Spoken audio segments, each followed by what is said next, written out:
ان الحمد للہ والصلاة والسلام علی رسول اللہ اعوذ باللہ السمیع العلیم من الشیطان الرجیم بسم اللہ الرحمن الرحیم۔ میت کی طرف سے قربانی کرنے کا حکم کیا ہے، اس حوالے سے آج کی ہماری گفتگو ہوگی۔ چونکہ ہم ایک تسلسل کے ساتھ قربانی کے احکام و مسائل کو سمجھنے جاننے کی کوشش کر رہے ہیں، اس حوالے سے بہت زیادہ علماء میں اختلاف ہے کہ میت کی طرف سے قربانی کی جا سکتی ہے یا نہیں کی جا سکتی۔ آئیے ہم کچھ باتیں دیکھتے ہیں۔ حضرت عائشہ رضی اللہ تعالی عنہا، صحیح مسلم کے اندر روایت ہے، وہ فرماتی ہیں کہ نبی صلی اللہ علیہ وسلم نے سینگوں والا ایک مینڈا لانے کا حکم دیا، وہ لایا گیا تاکہ آپ صلی اللہ علیہ وسلم اس کی قربانی کریں، اور پھر آپ نے اس کو قربانی کیا۔ یہاں پر دو باتیں سمجھنے والی ہیں۔ ایک ہے کہ میت کو قربانی میں شریک کرنا، اور ایک ہے کہ مستقل میت کی طرف سے قربانی کرنا۔ جہاں تک تعلق ہے کہ میت کو قربانی میں شریک کرنا، اس کے حوالے سے حضرت عائشہ رضی اللہ تعالیٰ عنہ فرماتی ہیں،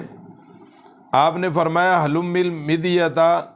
آپ چھری لائیں، ثم قال اشہدیھا بحجرن، اس کو پتھر پہ آپ تیز کریں، ثم ذبحہ، پھر آپ نے پکڑا اور اس کو ذبح کر دیا، ثم قال، اور ذبح کرتے ہوئے آپ نے فرمایا بسم اللہ اللہم تقبل من محمد و آل محمد و من امت محمد ثم ضحی بہ۔ آپ نے فرمایا کہ اللہ اس کو قبول فرما، محمد صلی اللہ علیہ وسلم کی طرف سے، محمد صلی اللہ علیہ وسلم کی آل کی طرف سے، محمد صلی اللہ علیہ وسلم کی امت کی طرف سے آپ نے یہ کلمات، یہ دعا پڑھتے ہوئے اس کو ذبح کیا۔ گویا کہ اس میں آپ صلی اللہ علیہ وسلم نے اپنی آل کو اور اپنی امت کو اس قربانی کے عمل میں شریک کر لیا، شامل کیا ہے۔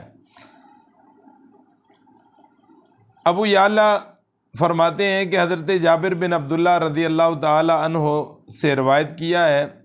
کہ نبی صلی اللہ علیہ وسلم نے قربانی کرتے ہوئے یہ کلمات، یہ دعا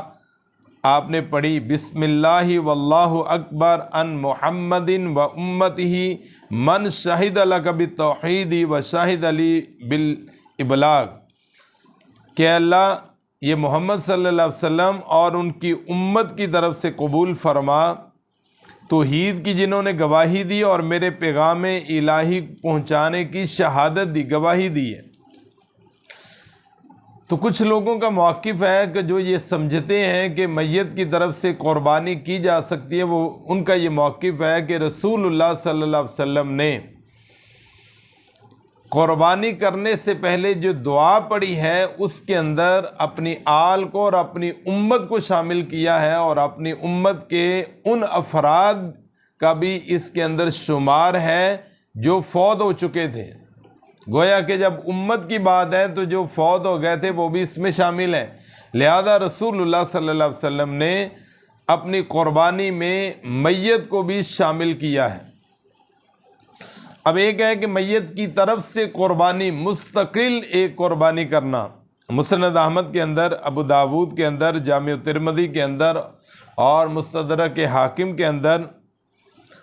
یہ روایت ہے، عن حنش ضحى علی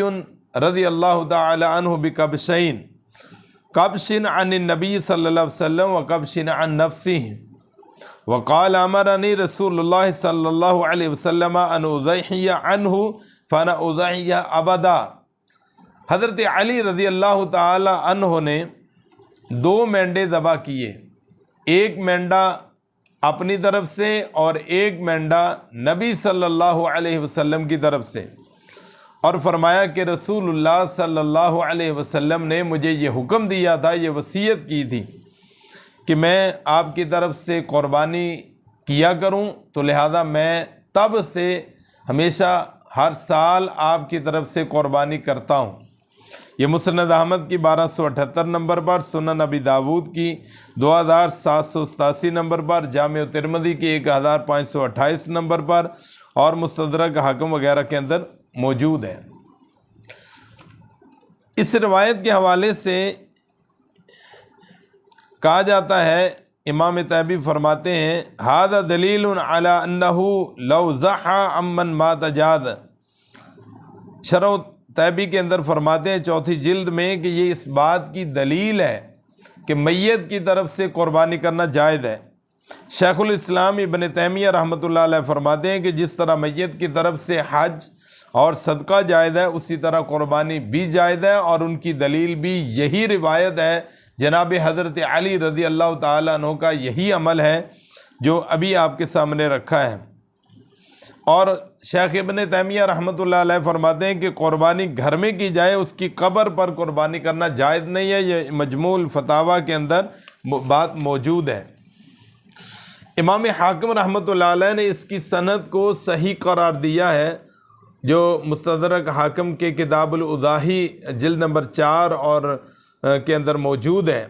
حافظ ذہبی رحمۃ اللہ علیہ نے اس کی تائید کی ہے کہ یہ بالکل ٹھیک ہے، اور مصری محدث شیخ احمد شاکر نے اس کی سند کو صحیح قرار دیا ہے۔ امام ابو داود نے اس پر سکوت اختیار کیا ہے اور باب باندھا ہے باب الاضحیۃ عن المیت، میت کی طرف سے قربانی کرنے کا باب، اور اس پر یہ روایت لائے ہیں جو حضرت انس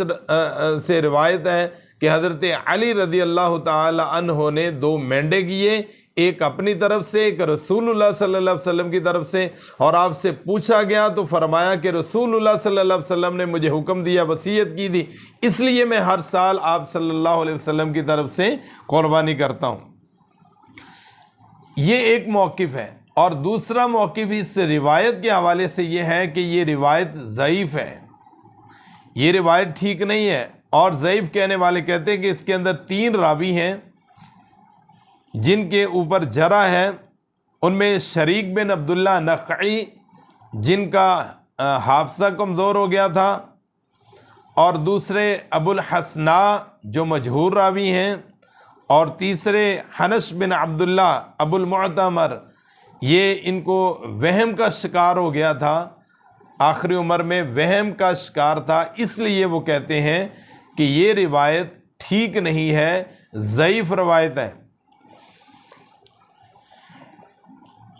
اب روایت ایک ہی ہے، حدیث ایک ہی ہے، جو اس کو ٹھیک مانتے ہیں وہ میت کی طرف سے قربانی کے قائل ہیں، اور جو اس روایت کو ضعیف مانتے ہیں وہ میت کی طرف سے قربانی کے قائل نہیں ہیں۔ اب اعتراض یہ ہے کہ امت سے مراد یہاں پر عمومیت ہے، یہ نبی صلی اللہ علیہ وسلم کے خصائص میں شامل ہے کہ رسول اللہ صلی اللہ علیہ وسلم نے،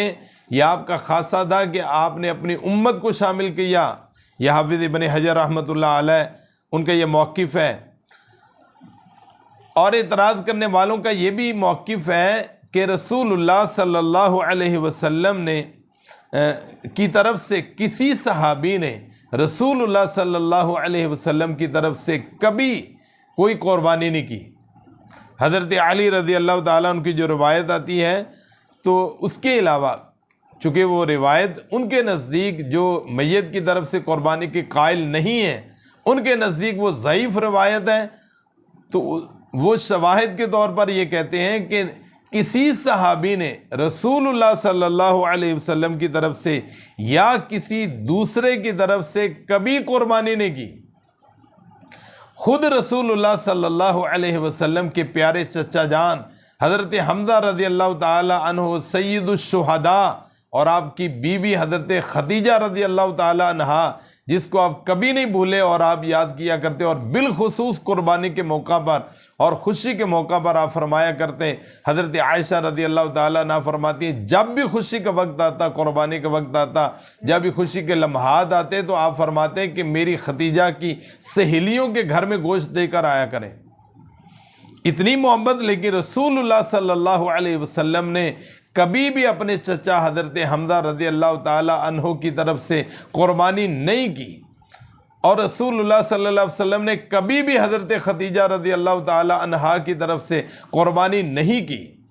رسول اللہ صلی اللہ علیہ وسلم نے کبھی بھی اپنے والدین کی طرف سے قربانی نہیں کی۔ کسی صحابی نے کسی فوت ہونے والے کی طرف سے کبھی قربانی نہیں کی۔ ان کا موقف یہ ہے کہ جب رسول اللہ صلی اللہ علیہ وسلم نے نہیں کی، خلفائے راشدین نے نہیں کی، کسی صحابی سے یہ عمل ثابت نہیں ہے، تو لہذا ہمیں بھی میت کی طرف سے قربانی نہیں کرنی چاہیے۔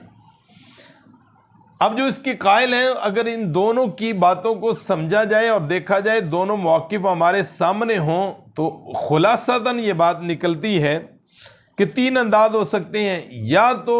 جو اشارہ موجود ہے میت کو اپنی قربانی میں شامل کرنے والا، وہ اختیار ہے، وہ چلو کر سکتے ہیں۔ اگر رسول اللہ صلی اللہ علیہ وسلم کے خصائص میں اگر اس کو شامل نہ کریں تو یہ گنجائش اس حدیث سے، چونکہ وہ حدیث تو ٹھیک ہے کہ رسول اللہ صلی اللہ علیہ وسلم نے فرمایا کہ اللہ اس کو میری طرف سے، میری امت کی طرف سے قبول فرما،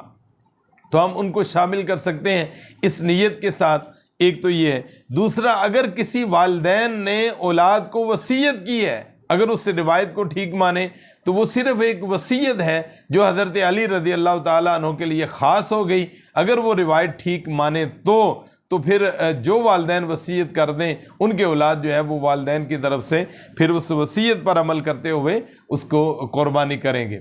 اب تیسری آپشن یہ ہے جو محدثین کہتے ہیں کہ یہ صدقہ کے اوپر قیاس کیا جائے گا، جیسے شیخ ابن تیمیہ رحمۃ اللہ علیہ نے بھی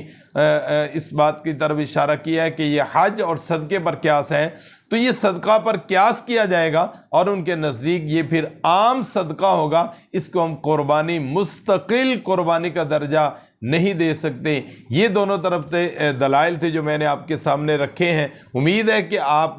کو بات سمجھانے میں میں کسی حد تک کامیاب ہوا ہوں۔ اگر پھر بھی نہ سمجھ آئی ہو تو آپ کسی بڑے عالم دین کے ساتھ جو ہے وہ بالمشافہ ملاقات کر کے اس مسئلے کو کلیئر کر سکتے ہیں۔ حدیث بہرحال دونوں طرف ایک ہی ہے، جو حضرت علی رضی اللہ تعالیٰ عنہ کا عمل ہے، اور اس کے بارے میں